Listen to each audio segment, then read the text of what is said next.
네, 약 5분 전에 미국 증시 개장했습니다. 3대 지수 흐름 먼저 체크해보고 오겠습니다. 네, 다우지수 현재 0.09% 소폭 밀리면서 39,633포인트 선 지나고 있고요. 나스닥은 1.13% 강세 흐름 보이면서 16,991.1포인트 선 지나고 있습니다. S&P 500 지수는 0.57% 소폭 오르면서 5,337선 지나고 있습니다. 네, 핀비즈 살펴보시면 현재 엔비디아 9.47% 오르고 있습니다. M7 종목도 살펴보시면 현재 M7 종목도 그린라이트 뿜어내고 있다는 거 아실 수 있고요. 에너지 관련주 오늘 상당히 흐름 좋습니다. 체크하시면 좋을 것 같습니다. 네, 오늘 이렇게 그린라이트 뿜으면서 기술주 위주로의 상승이 돋보이는 3대 지수입니다. 오늘 먼저 자세한 개장 분위기 유튜버 유산나님 만나서 모셔보겠습니다. 안녕하십니까? 네, 안녕하십니까. 네, 좋은 아침입니다. 그러게요. 오늘 시작부터 엔비디아가 장이 많이 올라주면서 오늘 장이 굉장히 좋게 올라가고 있네요. 네, 맞습니다. 국내장이랑은 좀 다르게 가고 잘 가고 있는 미국 증시인 것 같습니다. 오늘 중요한 매크로 일정들 있다고 알고 있는데요. 짚어주시겠어요? 네, 일단 오늘 같은 경우는 어제에 이어서 어제 같은 경우는 거래 중인 이제 주택 거래량이 예상치를 아주 크게 하회를 했는데 이것에 이어서 오늘 같은 경우는 신규 주택 판매 지수가 나오게 되게 됩니다. 만약에 신규 주택 판매 지수의 거래량마저 하락하게 된다면 집값이 내려갈 수도 있다는 우려가 퍼질 것으로 예상이 되고요. 이것 말고도 오늘 제조업과 그리고 서비스에 대한 구매관리자 지수가 나오게 되게 됩니다. 이제 그로 인해 가지고 오늘 여기에 영향을 받을 수 있다는 점 염두에 두시면 좋을 것 같고요. 실업수당 청구 건수 같은 경우는 예상치를 하회했고 건축 수익 건수는 예상대로 나왔다라는 점 오늘 매크로 관련된 짚고 넘어갈 수 있을 것 같습니다. 네, 알겠습니다. 현재 엔비디아가 9.19% 강세 흐름 보이고 있습니다. 관련해가지고 미국에서 새로 나온 소식들이 있을까요? 일단 엔비디아 같은 경우는 어제 어닝과 어닝콜이 잘 나왔습니다. 다만 어닝 관련해서는요.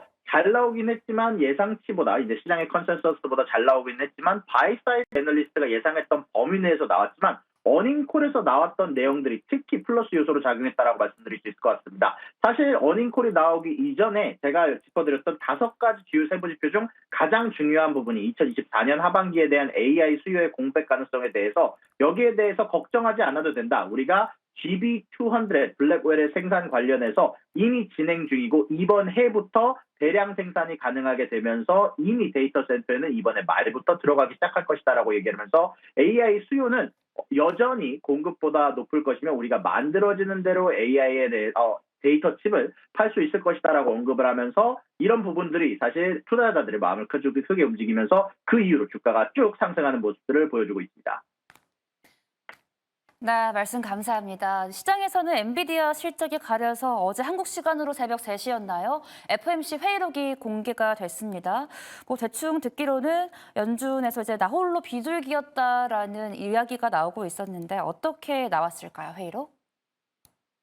일단 연준의 회의록 같은 경우는요, 예상보다 매파적인 부분들이 꽤 많았습니다. 일단은 가장 중요했던 거는 금리 인상의 가능성을 여전히 버리지 않았다는 점이 첫 번째고요. 그리고 두 번째는 1분기 인플레이션 수치가 실망스러우며 인플레이션이 목표치로 떨어지지 않을 경우 고금리를 장기적으로 안정적으로 유지할 가능성을 언급하기도 했고요. 통화 정책이 제한적이지만 여전히 그 정도에 대해서는 불확실성이 존재한다라고 얘기를 하면서 장기 금리가 올라갔다라는 점까지 포함해서 예상보다 매파적이었다는 점 때문에 사실 어저께 이 회의록이 발표가 된 이후에 바로 주가가 급락하는 점들이 보여지기도 했었습니다.